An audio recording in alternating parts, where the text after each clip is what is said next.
So eating away.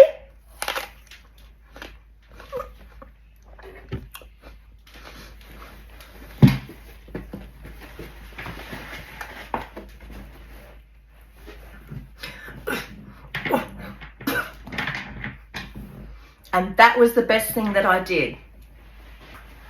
Just going to get rid of that bit of apple on my chair. It was very scary. It's important that you remain calm. So when I teach first aid and teaching choking, when you're helping somebody, you try to hit them between the shoulder blades 5 times on the back, and then you do 5 chest thrusts. So this is you pushing onto their chest with a deep push. But when you're by yourself, you probably don't have the strength to do that.